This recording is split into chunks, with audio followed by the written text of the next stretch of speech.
with what you enjoy sexually?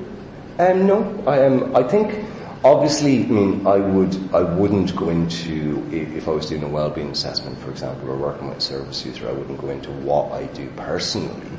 I can advise people if they're engaging in practices that I engage in how to do it and keep themselves safer, you know.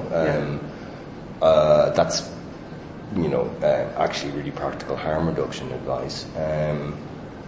In terms of like how I feel about certain things, I mean, in terms of PrEP, me and the organisation that I work for are on the same page. Like, I believe the impact trial should end immediately. Demand has been proved.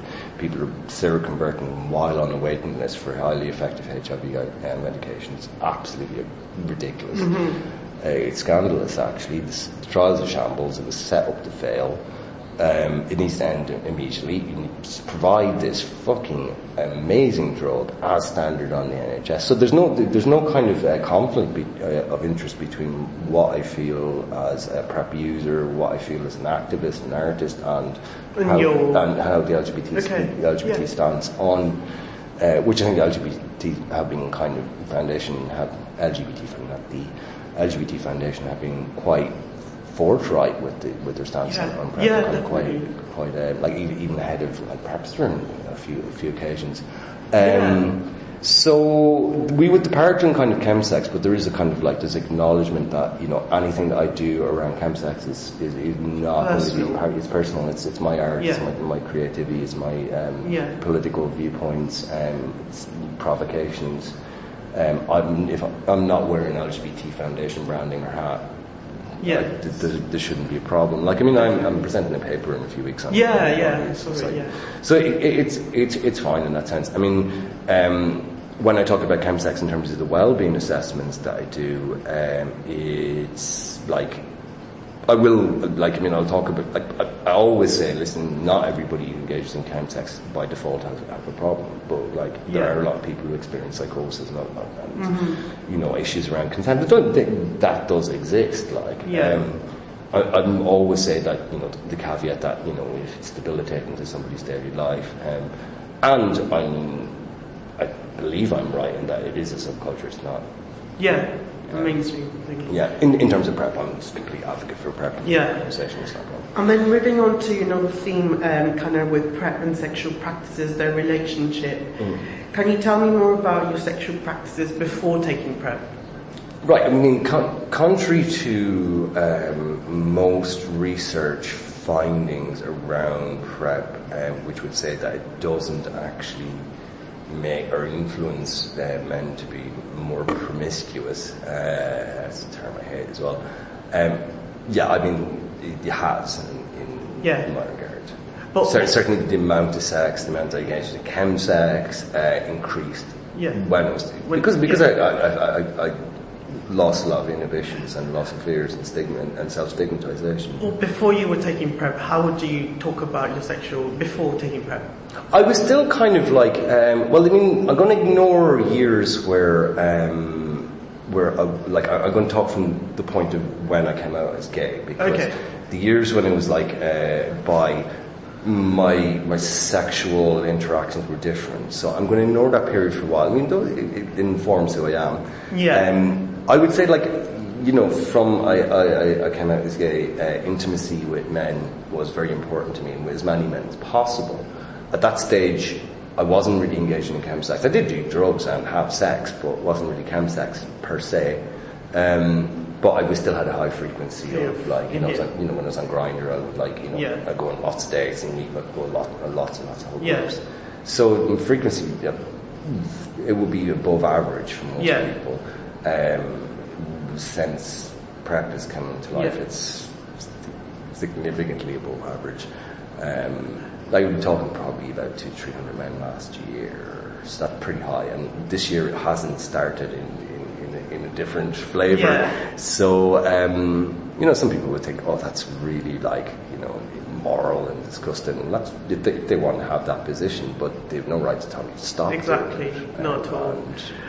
And then as well, you were also saying that before taking PrEP, there was also like inconsistent condom use? Oh yeah, I'm massively inconsistent condom Yes. use. And you and were not always because I was being kind of careless either. It was often like I was dealt with a few times. That's when guys take off the condom, and I didn't realise it was like. Oh, you didn't realise? Yeah. I did at some point realise, and I was like, fuck it, sure, he's in now anyway.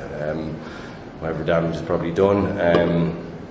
So yeah, I mean, it was really, really problematic, like in that sense. And as I said, the stress and anxiety of, never really knowing your HIV status, in a way, is worse than being HIV, much worse than being HIV positive, because at least you know what your life path is. I mean, I didn't really know whether I was, and the anxiety, main anxiety for me was actually transmitting this to other people. Yeah. Like I would have been, if I became HIV positive tomorrow, I cope. Like I said, had to cope with everything else I experienced. I wasn't worried about myself, and I knew that basically just got medication. Like I'd be fine. How consistently I've dosed on PrEP suggests that I'd be quite consistent with antiretrovirals, probably more so. That was never a massive concern. It was like transmitting to other people who I didn't think would have as great a capacity to deal with it. Myself. And then you were also saying that with condom use, it was very problematic for you because you were saying that it's uncomfortable. But I was wondering if you could expand on this idea that condom use put you at risk. Well, it's simply that the scenarios that I would find myself in a sauna, for example, where I would insist on using a condom and the guy would find a way of manoeuvring around me. Because you're in sauna, I would probably be like, off my head anyway. On the roads, I was easier manipulated in that sense because my guards were down, Often, just kind of if I was having kind of quite prolonged sex with a guy and we're using condoms, I was starting to feel the pain of it, and I would ask him to stop sometimes just because it felt painful, but I didn't want him to stop having sex. It was. That they were the most kind of pregnant, or I'd be, if I was topping more in a night, then what would happen is if I had sex with a guy the first time, I'd have sex and come, that was fine. I could I could keep the hard on while I had the condom on, but then I wouldn't be able to get hard again. Just the sensitivity of my head would just completely be gone. Because of the condom. Because of the condom, the latex. I couldn't feel that, and after that, the last time I had sex with a condom in sauna a few months back, as top, I couldn't feel that at all. And the rhythm that I know I can manifest when I'm bareback, and it was completely gone. It was just it was crap, So there's no point. If sex is bad, what's the point of having exactly, it? Definitely. And then you were saying that your sexual practices did change as a result of taking PrEP. Yes. Yeah. So how would you talk about, for instance, about number of sexual partners, or? Well, yeah. I mean, you're talking change of say 30 to 50 guys a year to maybe 300. I don't know. You lose count obviously at certain stages, but highly promiscuous in that sense. It's again using the word promiscuous. It's all risk and promiscuity. I prefer the word transgressive because I think it has very political. Yeah, because it's consciously done as well. It's not that I'm kind of just I just wander into it. You have to consciously go out to sleep that. But you think you went from 30 to, you were saying 300? Yeah, so almost 10 times. 10 times more. Yeah. And then, I mean, that's not a precise figure because obviously I'm not going around counting, a little counter thing, clicking. You don't have a list. It's an estimate based on kind of, and indeed some of those would be kind of people had had sex with a few times, so that might bring the actual number of the guy, but the number of times had sex, say, probably was around about that. Yeah, definitely. If not more. I don't know. It's really hard to figure out that sort of stuff. It is difficult. It is, and then after taking PrEP, you stopped wearing condoms? Oh, completely, yeah. Completely. But also I remember we were having a conversation some weeks ago, and you were saying that if the partner that you were with wanted to use condoms, you would be open to that? No, I've only twice in the last 3 years used condoms. Okay.